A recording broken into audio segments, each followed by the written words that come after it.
Hola, ¿qué tal? Sean bienvenidos a un nuevo video de Ingeniería Civil con Joe, el canal de los ingenieros civiles. Antes de comenzar con este video, quiero ofrecer una disculpa por no haber subido contenido durante el último mes. He estado un poco ocupado, pero estamos de vuelta. Ok, para la sesión 5, correspondiente al curso de Geotecnia, vamos a hablar sobre los muros de retención. Vamos a explicar qué es lo que son estos muros de retención. Y vamos a ver también que estos van a estar asociados a la presión lateral que va a ejercer la Tierra a estos muros que principalmente son de retención. También veremos diferentes propiedades o reacciones ante esta presión lateral de tierra, que se le conoce como empuje activo y empuje pasivo. Hay una propiedad adicional a esto que es el volcamiento. Pero esto lo vamos a analizar más en otros tipos de muros de retención. Pero ahora, como es el comienzo de esta parte o esta pequeña serie de muros de retención, vamos a hablar sobre un tipo específico de este tipo de muros. Entonces, comencemos. Ok, en la parte de la geotecnia podemos encontrar diferentes tipos de muros de retención.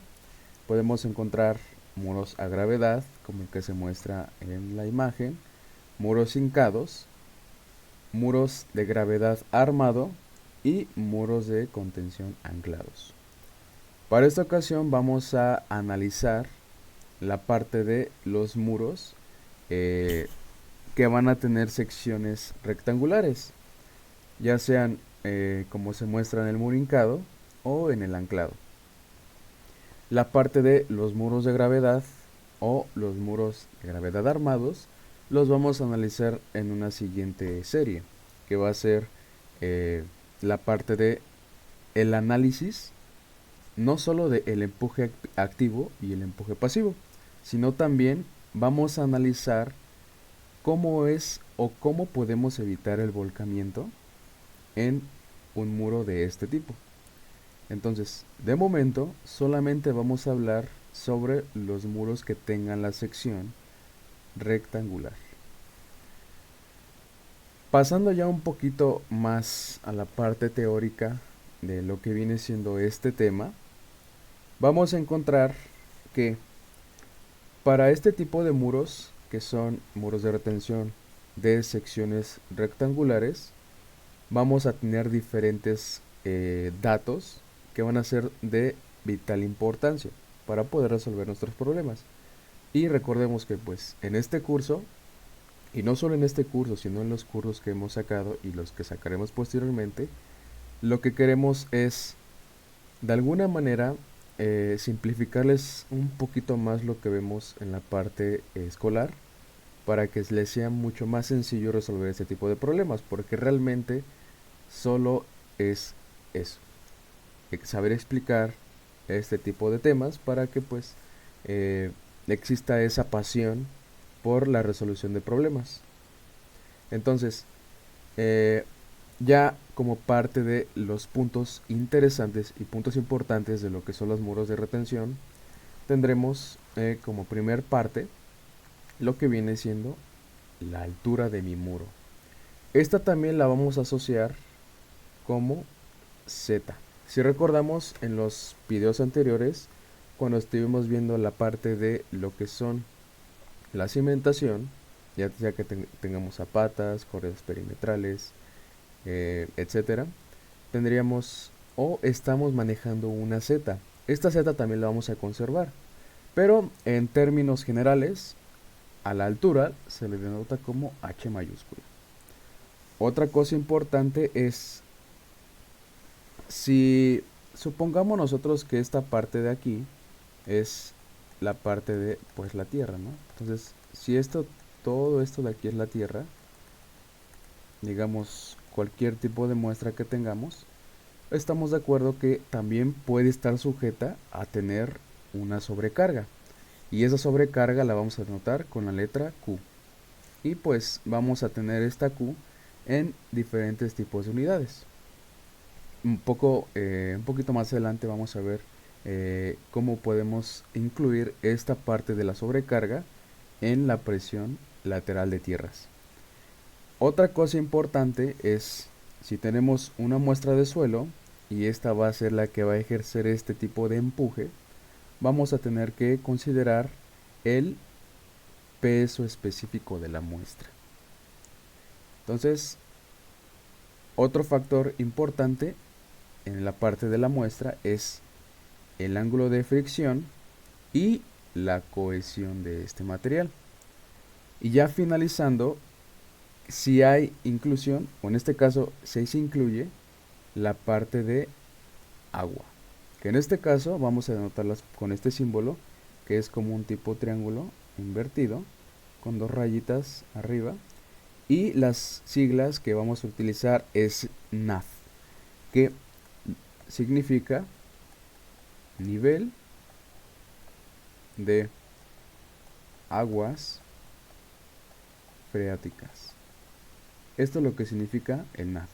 También vamos a ver cómo va a ser la contribución de este NAF y qué es lo que vamos a tener que considerar para poder tener en consideración esta parte.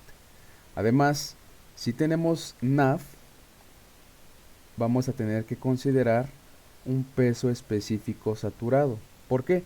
Porque a este NAF lo que hace es agregarle agua, lo que nos indica aquí. Entonces, si tenemos NAF, quiere decir que nuestra muestra está sujeta también al peso específico del agua. Entonces, en términos generales, estas son las variables que vamos a tener que considerar para la resolución de nuestros próximos problemas. Ok, ahora aquí viene una gran pregunta. ¿Por qué se revisa esto? ¿Por qué revisamos esto? ¿Qué importancia tiene en la parte en la vida real? ¿Qué es lo interesante de este tipo de muros? Principalmente, ¿para qué se realiza? Bueno, respondiendo a esta pregunta de por qué revisamos esto, es importante que se tenga un excelente diseño a la hora de querer realizar un muro de retención, ya sea del tipo que hemos mostrado anteriormente, ya sean muros en gravedad, muros armados, o como lo vamos a ver en esta sección, principalmente muros con secciones rectangulares. Pero principalmente, ¿qué es lo que pasa cuando se tienen este tipo de muros? Bueno, en la industria de la construcción, este tipo de muros, como podemos ver aquí en la imagen, tenemos aquí un muro de retención. Y pues se alcanza a ver más o menos aquí que tenemos una sección rectangular. Entonces, es de vital importancia tener este tipo de muros en la parte de geotecnia. ¿Por qué? Porque con estas se evitan lo que vienen siendo derrumbes de tierras.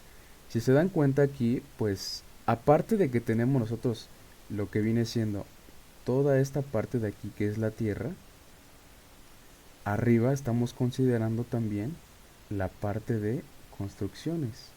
Entonces, estas construcciones pues van a ser las que van a generarme esta famosa sobrecarga que le denotábamos como Q.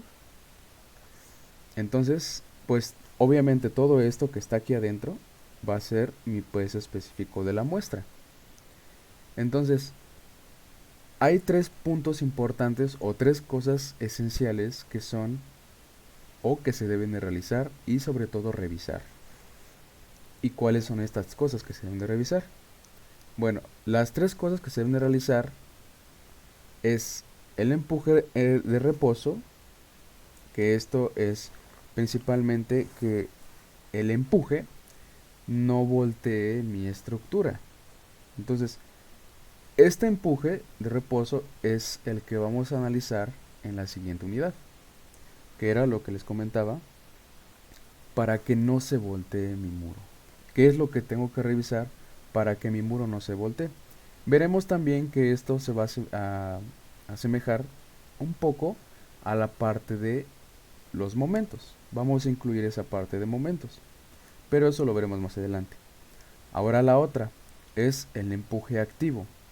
El empuje activo lo vamos a ver más asociado solamente en esta unidad y también en la siguiente unidad, que va a estar denotado con una flecha hacia acá y lo vamos a denominar empuje activo.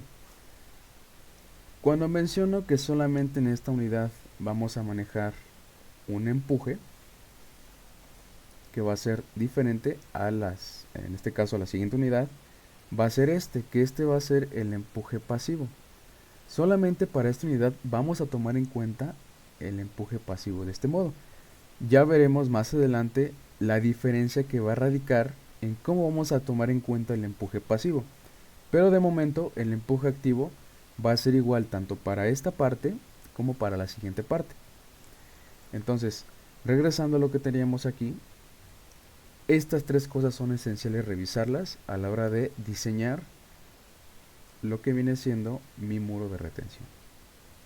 Es importante revisar esto. ¿Por qué? Si no se revisa adecuadamente este tipo de cosas, lo que puede pasar es de que el muro se voltee, de que exista un empuje demasiado grande que no pueda soportar mi muro, y este va a terminar pues cediendo a la presión no solo del suelo, sino de la carga que está aplicada sobre él, que en este caso pues aquí se muestra muy claramente que esa carga pues la brindan lo que viene siendo las construcciones, en este caso las casas, o no simplemente puede considerarse como casas, pueden ser otro tipo de carga. Pero en este caso, este es un ejemplo claro de lo que se debe realizar y revisar antes de diseñar un muro de retención. Ahora, pasando ya a la parte de cómo vamos a revisar este tipo de razones o cosas que son esenciales en un muro de retención, es qué método utilizaremos. Para este caso o para este tipo de problemas vamos a utilizar la teoría de Rankine, la cual nos dice que en este caso vamos a determinar el sigma A va a ser para esfuerzo activo, o en este caso vamos a definirlo como el empuje activo, y para el sigma P va a ser el esfuerzo pasivo. Entonces, nos dice que el sigma A, que en este caso es el esfuerzo activo, va a estar denominado por mi carga, en este caso la sobrecarga que tendríamos arriba sobre lo que viene siendo mi muestra, o en este caso la tierra, y le vamos a agregar el peso específico de la muestra multiplicado por la z, en este caso la altura de mi muro, y aquí hay un factor, un término que no hemos mencionado, que sería este y este. Y si nos damos cuenta, en la parte de lo que viene siendo el esfuerzo pasivo, también tenemos incluido un término que no mencionamos, que sería este también. Entonces, si recordamos un poco, nosotros ya hicimos mención a este término que tenemos aquí, que sería este. Hicimos mención que este era el peso específico de la muestra. También mencionamos que z iba a ser la altura de mi muro. Y también dijimos que tendríamos cohesión. Entonces, los principales o los pilares fundamentales de esta parte de los esfuerzos son la sobrecarga, el peso específico de la muestra y la cohesión. También para el esfuerzo pasivo tendríamos una sobrecarga, un peso específico de la muestra y una cohesión. Si se dan cuenta, lo único que cambia entre un esfuerzo y otro es, en primera parte, esta Ka por esta Kp, y también la contribución de lo que viene siendo la cohesión. En la parte del esfuerzo activo se resta, pero en la parte del esfuerzo pasivo se suma. Ahora, es importante mencionar que esta teoría solo se puede aplicar para muros de retención sin fricción. Hay otra teoría que me permite calcular, hacer el cálculo de estos esfuerzos y posteriormente estos empujes, que vamos a ver más adelante. Pero solamente esta se puede aplicar para cuando los muros de retención no tienen fricción. Entonces, aquí está la simbología de todos los términos que tenemos arriba. Y ahora vamos a pasar a qué significan estas KAs y estas KPs. Bueno, estos son coeficientes de presión de tierras. Entonces, al KA lo vamos a definir como el coeficiente de presión de tierras activo, y a el KP lo vamos a definir como el coeficiente de presión de tierras pasivo. Ahora, ¿cómo determinamos o cómo determinaremos esta KA y esta KP? Entonces, hay una ecuación que me permite calcular esta KA y esta KP, como se muestra a continuación. En pocas palabras, todo este término de 1 menos seno del ángulo de fricción, en este caso prima, sobre 1 más el seno del ángulo de fricción prima, se reduce a considerar esta expresión, que será la tangente cuadrada de pi cuartos, que en este caso vamos a asociarlo únicamente con 45 grados, porque esos van a ser las unidades que vamos a estar manejando. Y el ángulo de fricción. Entonces esto lo vamos a manejar como el ángulo de fricción entre dos. Para el caso del el empuje pasivo vamos a tener una KP. Y de igual manera vamos a considerar 45 grados más el ángulo de fricción sobre 2. Entonces, de este modo vamos a determinar estos coeficientes de presión de tierra para empuje activo y empuje pasivo y poder incluirlos en nuestra expresión general. Entonces, recordemos la terminación A corresponde a pasivo, a activo, y la P o el subíndice P corresponde a pasivo. Entonces, una vez que pues ya hemos hablado un poquito sobre la teoría y sobre todo lo que viene detrás de este tipo de problemas, sobre todo que van a ser ya muy críticos, porque ya sobre esto vamos a poder diseñar nuestras, en este caso pues nuestra parte de nuestros muros, y para ello pues vamos a hablar ahora sobre un ejemplo de aplicación, que pues es por lo que estamos aquí, para de alguna manera que ustedes entiendan mucho más rápido este tipo de problemas, y lo vamos a hacer de la mejor manera posible, ¿ok? Entonces vamos a pasar al ejemplo de aplicación, que es el siguiente. Entonces el ejemplo de aplicación me dice: para el siguiente muro de retención determine esfuerzo activo y ubicación, y también nos pide graficar los resultados. Más adelante vamos a ver cómo vamos a graficar estos resultados y qué parámetros son los que vamos a tener que ocupar para poder realizar el gráfico de estos resultados. ¿Ok? Entonces, primero vamos a analizar el ejercicio y vamos a traernos nuestra ecuación, que sería esta. Entonces, primero hay que recordar o hay que fijarnos qué es lo que nos está pidiendo el ejercicio.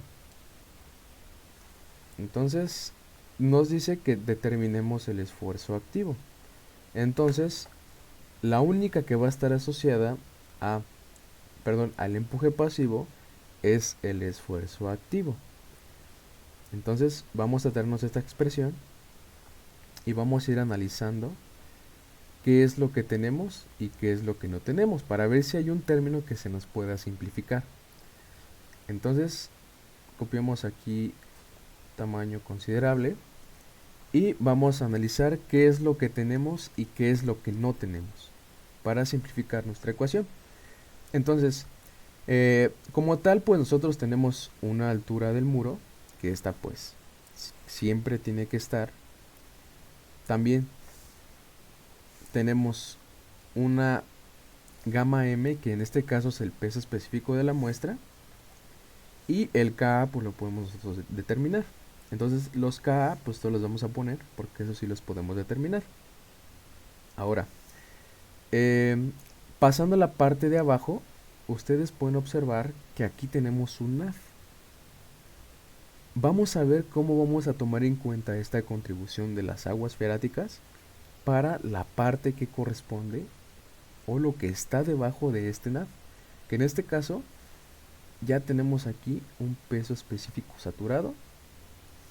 Entonces, como podemos darnos cuenta, no tenemos ninguna sobrecarga.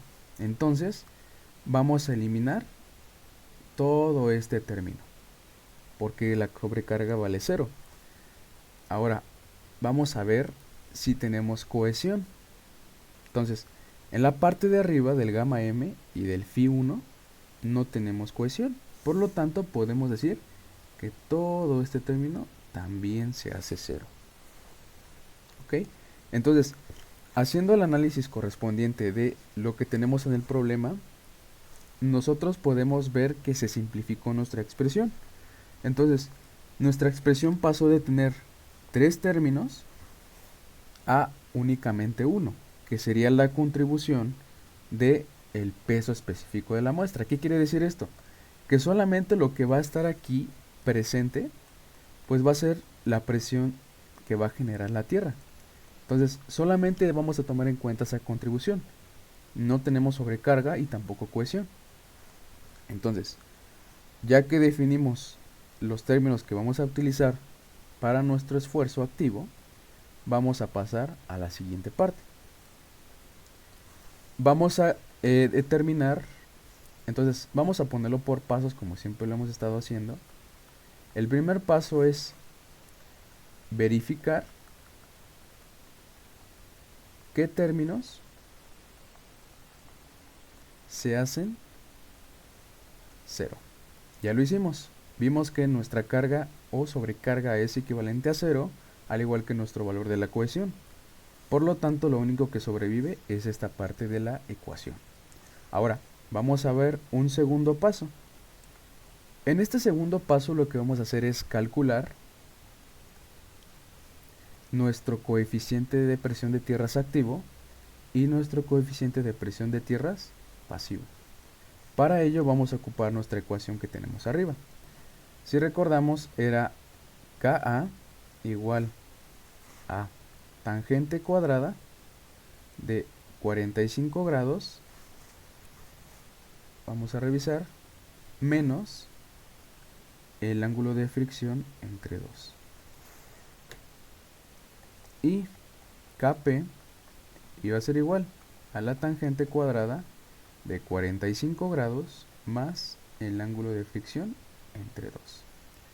Entonces, sustituyendo, tendríamos que,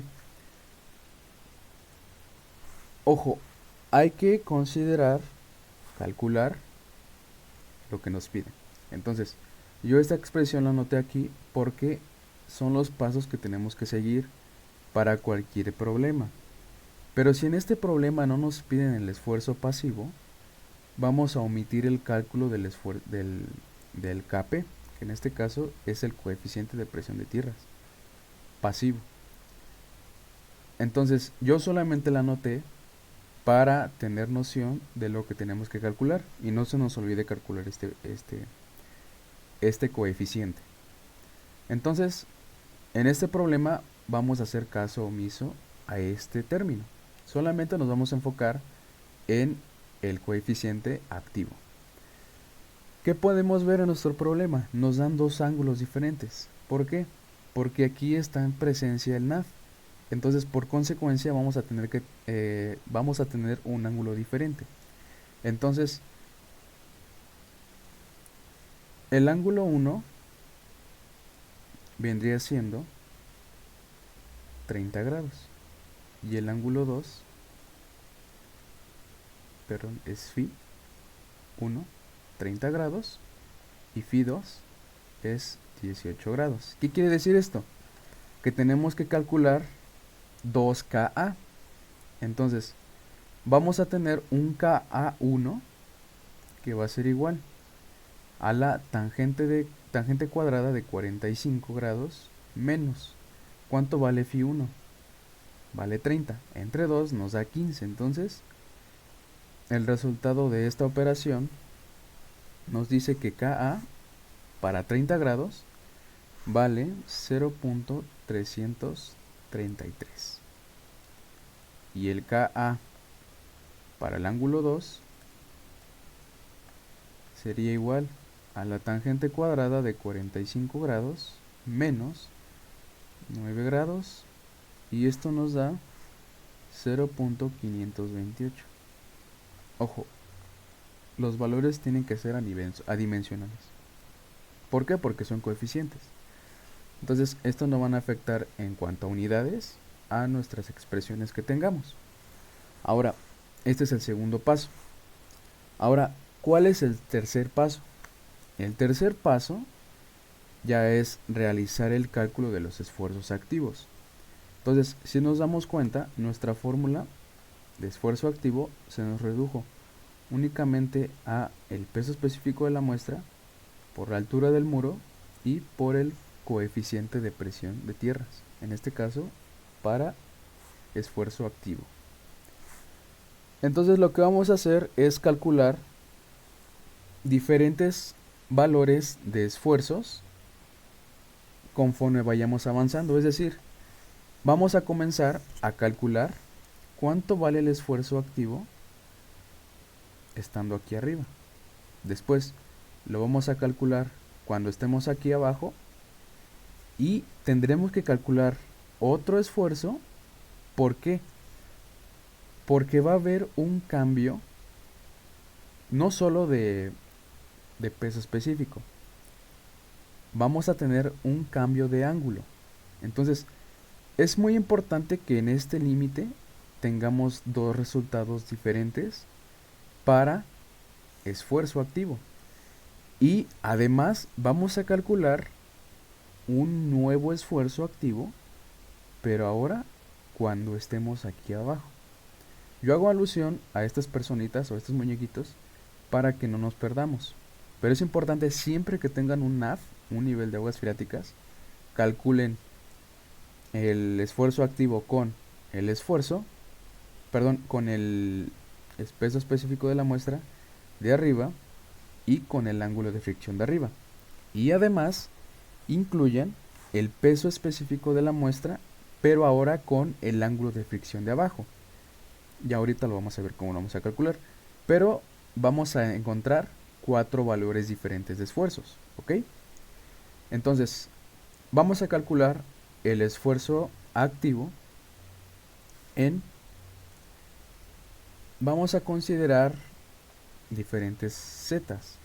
Entonces, vamos a poner para z igual a 0, es donde está aquí, z va a valer 0 aquí, que vamos a tener.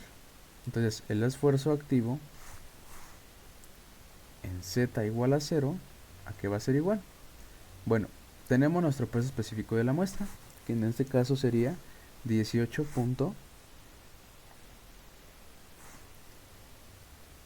Aquí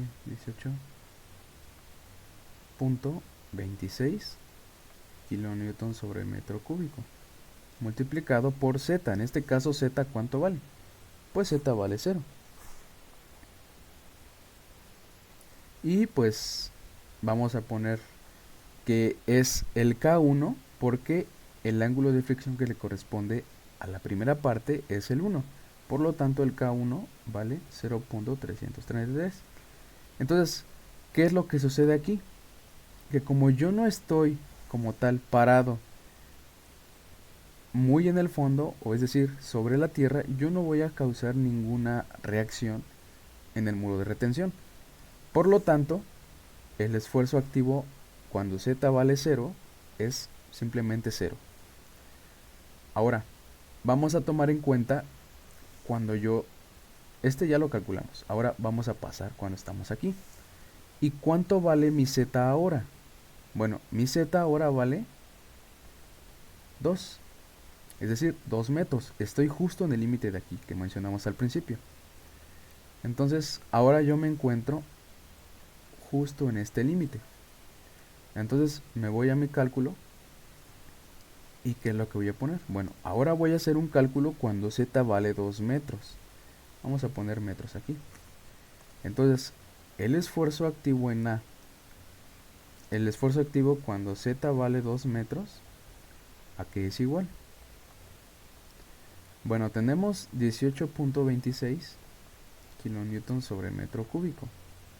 Por la z ahora sí aquí es diferente de 0. Por lo tanto colocamos 2 metros y nuevamente volvemos a colocar el Ka del ángulo de fricción que le corresponde. En este caso es el 1, todavía es el 1. Por lo tanto colocamos 0.333. Entonces, ¿cuánto nos da este valor? Bueno, este valor nos da aproximadamente 12.16. Ahora vamos a hacer el análisis de unidades. Nosotros tenemos metros, estos metros se nos van y abajo se nos va 1, entonces nos queda metro cuadrado. Por lo tanto, las unidades van a ser kilonewton sobre metro cuadrado. Por lo cual es correcto porque el esfuerzo se mide en unidades de fuerza sobre área. Entonces ya calculamos el esfuerzo en A. Es más, vamos a poner aquí que se va a tomar en cuenta el ángulo de fricción 1. Ahora, nosotros dijimos que tendríamos que calcular un segundo esfuerzo a la misma z, pero con un pequeño cambio. ¿Cuál es ese pequeño cambio? Bueno, el pequeño cambio va a ser provocado por el ángulo de fricción nuevo. Entonces, como estamos pasando de un tipo de muestra a otro tipo de muestra, o no específicamente un tipo de muestra diferente, sino porque ya este está saturado, contiene agua, entonces vamos a tener un cambio de ángulo de fricción y si se dan cuenta aquí se va a reducir. Por lo tanto, al encontrarme yo en este límite, que es el cambio hacia acá del ángulo de 30 y hacia acá, que es el de 18, vamos a calcular el peso específico de la muestra, pero ahora con el Ka de 18 grados, ¿ok? Entonces, pues vamos a calcular este valor. Entonces nos vamos con la misma z, que son 2 metros, pero ahora con la contribución del ángulo 2. En este caso el ángulo de fricción número 2. Entonces, ¿qué es lo que tenemos? Bueno, nosotros tenemos ahora el esfuerzo en A, cuando z vale 2 metros, es igual. Sería 18.26 kilonewton sobre metro cúbico por 2 metros por ¿cuánto vale nuestro K2? 0.528. Entonces incluimos 0.528. Esto es igual. Aproximadamente nos da un valor de 19.28. Entonces ya hicimos el análisis de unidades. Lo mismo va a pasar aquí. Tendríamos kilonewton sobre metro cuadrado. Entonces vamos a ir señalando nuestros resultados, que serían estos. Y ahora ya calculamos el esfuerzo en este punto. Lo que falta y lo último que sigue es calcular el esfuerzo cuando yo estoy aquí. Entonces, vamos a pasar a ello.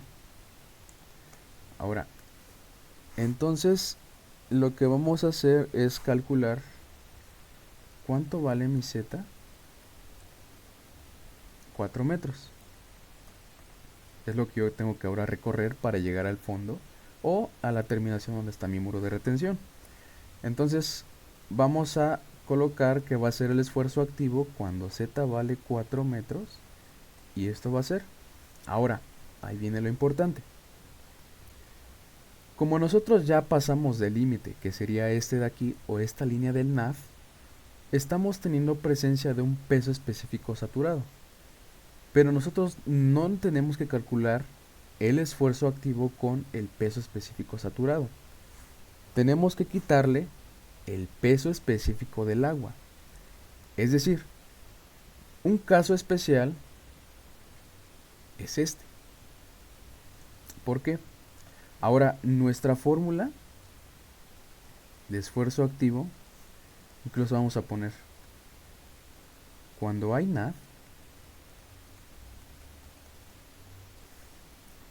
el esfuerzo activo se va a pasar a ser el esfuerzo activo va a ser igual a el gamma prima por Z por Ka.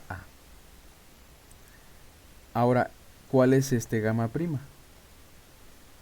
Bueno, el gamma prima va a ser igual al peso específico saturado menos el peso del agua.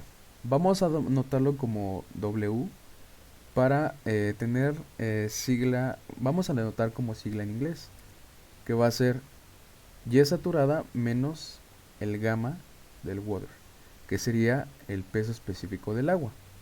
Entonces, como nosotros estamos en unidades de kilonewton sobre metro cúbico o kilonewton sobre metro cuadrado, ¿a cuánto asciende el gamma del agua?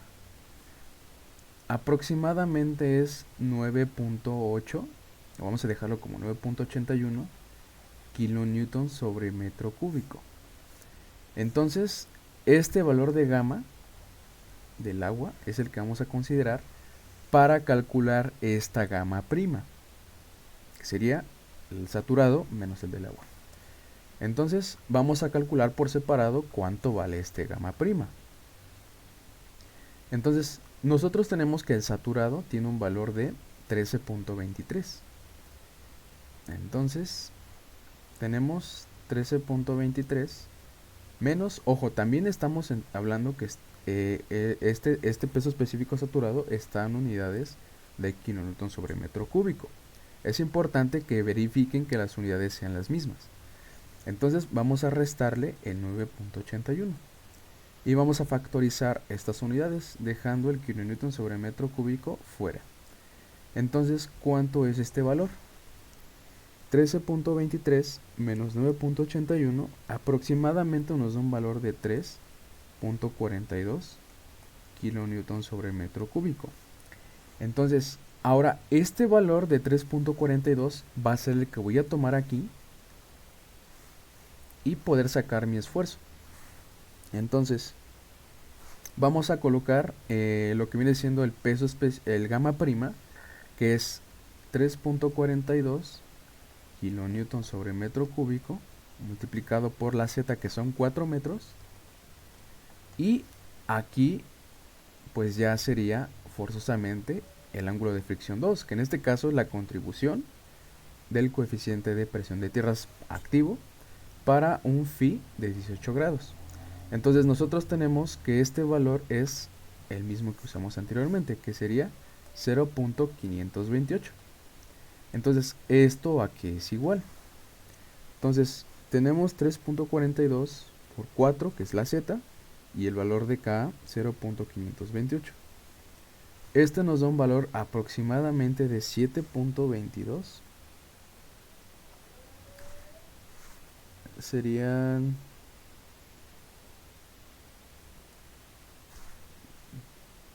7.22, 3. Pero ahora, ¿qué es lo que pasa aquí? Como esto es una acumulación de, si se dan cuenta, o sea, estamos considerando aquí un ángulo de fricción 2. ¿Qué quiere decir? Que nosotros ya estamos pasando en este límite, que sería este de aquí. Es cuando estamos aquí, nuestra personita está aquí. Entonces, si nos damos cuenta, el valor de 4 metros abarca desde aquí, donde empieza el nav, hasta abajo. ¿Qué quiere decir esto? Que todo lo que esté dentro de estos 4 metros tiene que ser un solo valor. Entonces, como nosotros ya calculamos una gama, o tuvimos una gama saturada, y esto lo pasamos a un gamma prima, que solamente lo que hicimos fue quitarle el peso específico del agua, tenemos que agregarle el valor anterior que calculamos, que sería la contribución cuando la personita está aquí arriba. Entonces, en pocas palabras, lo que tenemos que hacer es agregarle este 18.28. Perdón, 19.28. Entonces, esto sería 19.28. Entonces, ¿cuál es el valor para un Z de 4 metros cúbicos en realidad? tendríamos 7.223 más 19.28. Esto aproximadamente nos da un valor de 26.503 kilonewton sobre metro cúbico. Entonces ya calculamos toda la contribución de esfuerzos activos que están presentes en todo mi perfil estratigráfico. Entonces, estos serían los resultados para los esfuerzos conforme fuimos descendiendo a lo largo de todo el muro de retención. Entonces, como tal, nosotros tenemos 4 valores. Ahora, ¿cómo vamos a graficar estos valores? Porque recuerden que nos piden graficar los resultados. Entonces, lo que yo voy a hacer es traerme una gráfica que preparé para ustedes, y esta gráfica me la voy a traer para acá. Entonces vamos a traer esta gráfica y vamos a ponerla por aquí. Entonces para esta gráfica lo que yo voy a hacer también es traerme nuestro dibujo. Este dibujo lo vamos a traer para acá y lo voy a tratar de hacer un poquito más grande, porque si lo requerimos más grande. Entonces permítanme hacer esto un poquito para acá para poder sacar la gráfica. Entonces vamos a moverlo aquí y este lo vamos a traer para acá. Entonces vamos a tratar de que coincida. Entonces más o menos ahí coincide. Entonces listo, lo voy a hacer un poquito más abajo. Ok, aproximadamente por ahí.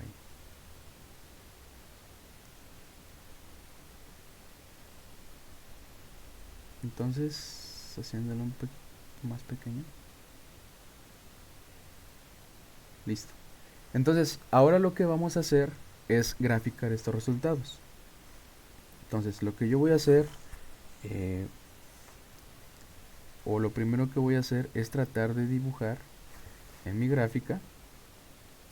Vamos a trazar esta línea del nav, que es muy importante tener esta diferencia, y ya ahorita lo van a ver. Entonces voy a pintarla de color morado, toda esta línea del nav.